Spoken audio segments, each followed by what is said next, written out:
Hello every one. നമ്മൾ ഇന്ന് discuss ചെയ്യാൻ പോകുന്നത് പബ്ലിക് ആക്സസ് സ്പെസിഫയറിനെ കുറിച്ചാണ്. നമ്മൾ കഴിഞ്ഞ ക്ലാസ്സിൽ സി# പ്രോഗ്രാമിംഗ് ലാംഗ്വേജിനകത്ത് ആക്സസ് സ്പെസിഫയേഴ്സ് അല്ലെങ്കിൽ ആക്സസ് മോഡിഫയേഴ്സ് എന്ന് പറഞ്ഞിട്ടുള്ള കീവേഡ്സ് യൂസ് ചെയ്യുന്നുണ്ട് എന്നൊക്കെ ഡീറ്റെയിൽഡ് ആയിട്ട് പറഞ്ഞിരുന്നു. അതിനകത്തുള്ള ഫസ്റ്റ് ടൈപ്പാണ് ഈ പബ്ലിക് ആക്സസ് സ്പെസിഫയർ. അപ്പോൾ ഈ കീവേഡ് എന്തിനാണ് യൂസ് ചെയ്യുന്നത്, എങ്ങനെയാണ് യൂസ് ചെയ്യുന്നത്, വിത്ത് എക്സാമ്പിൾ എങ്ങനെയാണ് അത് എക്സിക്യൂഷൻ നടക്കുന്നതെന്നൊക്കെ നമുക്കൊന്ന് ഡിസ്കസ് ചെയ്യാം. ആദ്യം തന്നെ ഈ പബ്ലിക് ആക്സസ് സ്പെസിഫയർ എന്ന് പറയുന്നത് ഒരു കീവേഡാണ്. നമ്മളുടെ സി# പ്രോഗ്രാമിംഗ് കോഡ് കംപ്ലീറ്റ്ലി പബ്ലിക്കായിട്ട് ആക്സസിബിൾ ആക്കി കൊടുക്കുകയാണ് ചെയ്യുന്നത്. അവിടെ നോ റെസ്ട്രിക്ഷൻസ് ആണ്. ഇപ്പോൾ ഇന്ന കോഡിലേക്ക് റെസ്ട്രിക്ഷൻ, ഇന്ന രീതിയിൽ ആക്സസിബിലിറ്റി ഇല്ല, അങ്ങനെയൊന്നുമില്ല. എല്ലാവർക്കും ആക്സസിബിലിറ്റി, ഇപ്പോൾ വേരിയബിൾ സ്കോപ്പ് ആവട്ടെ, ഫങ്ഷൻ ആവട്ടെ, ക്ലാസ് ആവട്ടെ, ഒബ്ജക്റ്റ് ആവട്ടെ, എല്ലാത്തിലേക്കും ആക്സസിബിലിറ്റി പ്രൊവൈഡ് ചെയ്യുന്ന ഒരു കീവേഡാണ് ഈ പബ്ലിക് കീവേഡ് എന്ന് പറയപ്പെടുന്നത്. ഇനി നമുക്ക് എങ്ങനെയാണ് പബ്ലിക് കീവേഡ് യൂസ് ചെയ്തിട്ട് നമുക്ക്, അതായത് ഈ പബ്ലിക് ആക്സസ് സ്പെസിഫയർ യൂസ് ചെയ്തിട്ട് എങ്ങനെയാണ് എക്സിക്യൂഷൻ നടക്കുന്നത് എന്നുള്ളതിൻ്റെ ഒരു എക്സാമ്പിളാണ് നമ്മൾ ഇനി ഡിസ്കസ് ചെയ്യാൻ പോകുന്നത്.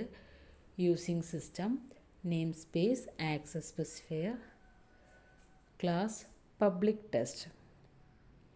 നമ്മൾ പബ്ലിക് ടെസ്റ്റ് എന്ന് പറഞ്ഞിട്ടൊരു ക്ലാസ് ഉണ്ടാക്കി. അതിനകത്ത് നമ്മൾ ആദ്യം പബ്ലിക്കായിട്ടൊരു വേരിയബിളാണ് കൊടുക്കാൻ പോകുന്നത്. Public string name Santhosh Kumar. അപ്പോൾ ഈ ഒരു വേരിയബിളിനെ നമ്മൾ പബ്ലിക് ആക്കിയത് കൊണ്ട് തന്നെ മറ്റു ക്ലാസ്സിൽ നിന്ന് ഈസി ആയിട്ട് ഇതിനെ ആക്സസ് ചെയ്യാനും യൂസ് ചെയ്യാനും കഴിയും. ഓക്കെ, അപ്പോൾ പബ്ലിക് സ്ട്രിങ് നെയിം എന്നുള്ളതാണ് ആദ്യം നമ്മൾ പബ്ലിക്കായി കൊടുക്കുന്നത്. പിന്നെ നമ്മൾ പബ്ലിക്കായിട്ടൊരു മെത്തേഡ് അല്ലെങ്കിൽ ഒരു ഫങ്ഷൻ കൊടുക്കുന്നുണ്ട്, public void MSG string MSG. Okay, അതും പബ്ലിക്കാണ്. അതിനകത്ത് നമ്മൾ എന്താ ചെയ്യുന്നത്, console write line hello plus MSG. അതിനകത്ത് ജസ്റ്റ് ഹലോ എന്ന് പറഞ്ഞിട്ട് അതിൻ്റെ കൂടെ എന്തെങ്കിലും സം സ്റ്റേറ്റ്മെൻറ്റ്സോ വേർഡ്സോ എന്തെങ്കിലുമൊക്കെ നമുക്ക് വേണമെങ്കിൽ MSG എന്ന മെസ്സേജ് ത്രൂ പാസ് ചെയ്തിട്ട് പ്രിൻറ്റ് ചെയ്യാൻ കഴിയും. അതിനാണ് നമ്മൾ ആ ഒരു ഫങ്ഷൻ അല്ലെങ്കിൽ ആ ഒരു മെത്തേഡ് യൂസ് ചെയ്യുന്നത്. ഇനി അതിൻ്റെ ബാക്കിയായിട്ട് ക്ലാസ് പ്രോഗ്രാം എന്ന് പറഞ്ഞൊരു ക്ലാസ് ഉണ്ടാക്കി. അതിനകത്ത് മെയിൻ മെത്തേഡ് കൊടുത്തു, static void main string arguments. ആ മെയിൻ മെത്തേഡിനകത്ത് നമ്മളൊരു ഒബ്ജക്റ്റ് ക്രിയേറ്റ് ചെയ്തു, public test new public test. ഇനി നമ്മൾ എന്താ ചെയ്യാൻ പോകുന്നതെന്ന് വെച്ചാൽ, നമ്മൾ നേരത്തെ പബ്ലിക് എന്ന് പറഞ്ഞൊരു വേരിയബിൾ കൊടുത്തില്ലായിരുന്നോ, ആ വേരിയബിളിനെ ആക്സസ് ചെയ്യാൻ പറ്റുമോ എന്നാണ് നമ്മൾ നോക്കുന്നത്. Just console write line hello plus public test dot name. മനസ്സിലായോ? അതായത് ഹലോ നമ്മൾ ടൈപ്പ് ചെയ്തിട്ട് നമ്മൾ എന്താണോ ആ വേരിയബിൾ ഉള്ളത് അതിവിടെ കോൾ ചെയ്യാണ് ചെയ്തത്. അപ്പോൾ നമുക്ക് റിസൾട്ടിൽ ആ പബ്ലിക് വേരിയബിൾ ആക്സസിബിൾ ആണോ എന്ന് മനസ്സിലാക്കാൻ കഴിയും, അല്ലെങ്കിൽ എറർ മെസ്സേജ് വരും. അടുത്തത് ആക്സസിങ് പബ്ലിക് ഫങ്ഷൻ. നമ്മൾ MSG എന്ന് പറഞ്ഞൊരു പബ്ലിക് ഫങ്ഷനും അവിടെ ഡിഫൈൻ ചെയ്തിരുന്നു. അതൊന്ന് കോൾ ചെയ്ത് നോക്കുകയാണ് അത് എക്സിക്യൂഷൻ നടക്കുമോ എന്നുള്ളത്. Public test dot MSG Peter D'Costa എന്നാണ് കൊടുത്തിട്ടുള്ളത്. അപ്പോൾ അത് രണ്ടും എക്സിക്യൂട്ട് ആണോ നോക്കണം. ഒന്ന് നമ്മൾ പബ്ലിക് വേരിയബിൾ ആക്സസിബിൾ ആണോ എന്നാണ് ചെക്ക് ചെയ്യുന്നത്, ഒന്ന് പബ്ലിക് മെത്തേഡ് ആക്സസിബിൾ ആണോ എന്നാണ് ചെക്ക് ചെയ്യുന്നത്. പിന്നെ ഈ കേളി ബ്രേസൊക്കെ ക്ലോസ് ചെയ്യുക, അതൊക്കെ മസ്റ്റ് ആയിട്ടുള്ള കാര്യമാണ് കേട്ടോ. കണ്ടോ, ഹലോ സന്തോഷ് കുമാർ. ആദ്യം നമ്മൾ കോൾ ചെയ്യാൻ ശ്രമിച്ചത് എന്തായിരുന്നു, നമ്മളുടെ ആ പബ്ലിക് വേരിയബിളാണ്. ഇനി ഹലോ എന്നുള്ളത് നമ്മൾ ടൈപ്പ് ചെയ്ത് കൊടുത്തിട്ട് ആ നെയിം എന്നുള്ള വേരിയബിൾ കൊടുത്തു. അപ്പോൾ ആ നെയിമിൽ എന്തായിരുന്നു, സന്തോഷ് കുമാർ ആയിരുന്നു. അതുപോലെ കോൾ ചെയ്തു. പിന്നുള്ളത് പബ്ലിക് ഫങ്ഷൻ കോൾ ചെയ്യാനുള്ളത് എങ്ങനെയാണ് വന്നത്, ഹലോ പീറ്റർ ഡെക്കോസ്റ്റ. കാരണം പീറ്റർ ഡെക്കോസ്റ്റ നമ്മൾ ഈ ഒരു ഇൻവോക്ക് ചെയ്യുന്ന സമയത്താണ് കൊടുത്തത് ആ പേര്. ഹലോ എന്നുള്ളത് ആ ഫങ്ഷനകത്ത് നമ്മൾ സെറ്റ് ചെയ്ത് കൊടുത്തിട്ടുള്ളതാണ്. അപ്പോൾ അതും അതുപോലെ പ്രിൻ്റായി വന്നിട്ടുണ്ട്. അപ്പോൾ എങ്ങനെയാണ് പബ്ലിക് എന്നുള്ള വേരിയബിൾ അല്ലെങ്കിൽ പബ്ലിക് എന്നുള്ള കീവേഡ് യൂസ് ചെയ്ത് കഴിഞ്ഞാൽ എങ്ങനെയാണ് വേരിയബിൾസും ഫങ്ഷൻസൊക്കെ ആക്സസിബിൾ ആക്കാൻ പറ്റുന്നതെന്ന് മനസ്സിലാക്കാനുള്ള ഒരു എക്സാമ്പിളാണ് ഇത്. ഒന്നുകൂടെ വേണമെങ്കിൽ ഞാൻ എക്സാമ്പിൾ പറയാം. നമ്മൾ ആദ്യം പബ്ലിക് ടെസ്റ്റ് എന്ന് പറഞ്ഞ ക്ലാസ് ഉണ്ടാക്കി. അതിനകത്ത് നമ്മൾ ആദ്യം ഒരു വേരിയബിളിനെയാണ് പബ്ലിക് ആക്കിയത്, അതിൻ്റെ പേരാണ് നെയിം. അതിനകത്ത് കൊടുത്ത ഡാറ്റ സന്തോഷ് കുമാർ എന്നാണ്.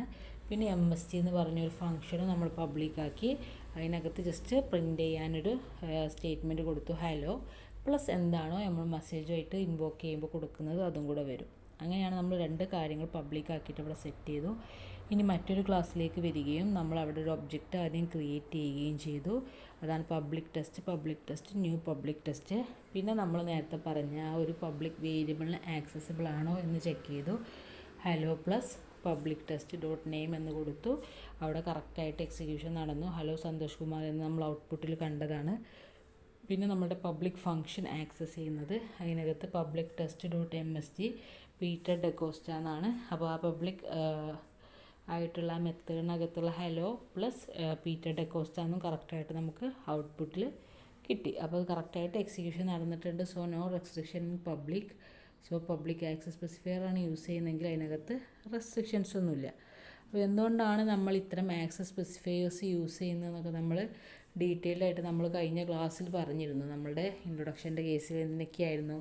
ഒന്ന് കോഡിൻ്റെ സെക്യൂരിറ്റിക്ക് വേണ്ടിയിട്ടാണ്. അതായത് ഇപ്പോൾ ചില കാര്യങ്ങൾ ഭയങ്കര കോൺഫിഡൻഷ്യൽ ആയിരിക്കും. അത് നമുക്ക് ആ കോഡിനെ പ്രൊട്ടക്റ്റ് ചെയ്യേണ്ടി വരും. വൾണറബിലിറ്റീസെന്നും മോഡിഫിക്കേഷൻ ആരെങ്കിലുമൊക്കെ ചെയ്യുന്നതിനൊക്കെ റെസ്ട്രിക്റ്റ് ചെയ്യേണ്ടിയൊക്കെ വരും. ചിലത് സെൻസിറ്റീവ് ഡാറ്റ ആയിരിക്കും. അതിന് വേണ്ട പ്രൊട്ടക്ഷനൊക്കെ കൊടുക്കേണ്ടി വരും.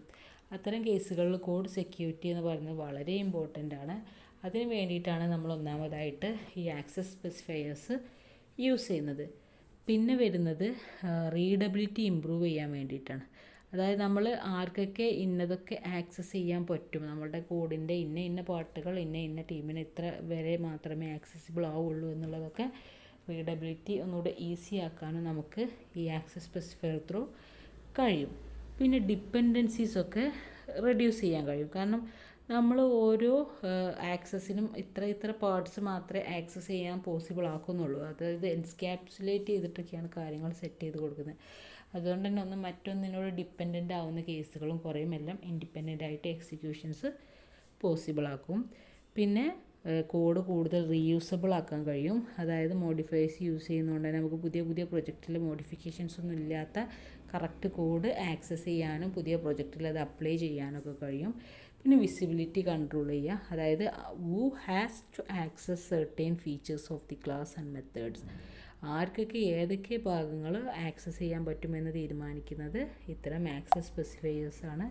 അങ്ങനെ വിസിബിലിറ്റി കൺട്രോൾ ചെയ്യാൻ കഴിയും. പിന്നെ അബ്സ്ട്രാക്ഷനും ഇൻഫർമേഷൻ ഹൈഡിങ്ങും ഒക്കെ കോൺട്രിബ്യൂട്ട് ചെയ്യാൻ കഴിയും. നമ്മൾ പറഞ്ഞ പോലെ തന്നെ കോൺഫിഡൻഷ്യൽ ആയിട്ടുള്ള ഒരുപാട് പ്രോഗ്രാമുകൾ ചെയ്യാറുണ്ട്. അപ്പോൾ അത്തരം കേസുകളിലൊക്കെ ഇൻഫർമേഷൻ ഹൈഡിങ് ഒക്കെ വേണ്ടി വരുമ്പോൾ അതൊക്കെ മാനേജ് ചെയ്യുന്നത് ഇത്തരം ആക്സസ് സ്പെസിഫയേഴ്സൊക്കെ യൂസ് ചെയ്തുകൊണ്ടാണ്.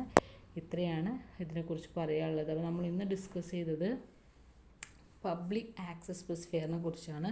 കഴിഞ്ഞ ക്ലാസ്സിൽ ഏതൊക്കെ ടൈപ്പ് ഉണ്ട് എന്ന് നമ്മൾ ഡിസ്കസ് ചെയ്തിരുന്നു. അതിനകത്ത് പബ്ലിക്കിനകത്ത് നമ്മൾ പറഞ്ഞ പോലെ എന്തൊക്കെയുണ്ടായിരുന്നത്, എന്താണ് പബ്ലിക് എന്ന് പറഞ്ഞു. റെസ്ട്രിക്ഷൻസ് ഇല്ലാതെ നമുക്ക് ഡാറ്റ, അത് ഇനി വേരിയബിൾ ആവട്ടെ മെത്തേഡ് ആവട്ടെ ക്ലാസ് ആവട്ടെ ഒക്കെ ആക്സസ് ചെയ്യാൻ കഴിയും പബ്ലിക് എന്നുള്ള കീവേഡ് യൂസ് ചെയ്ത് കഴിഞ്ഞാൽ.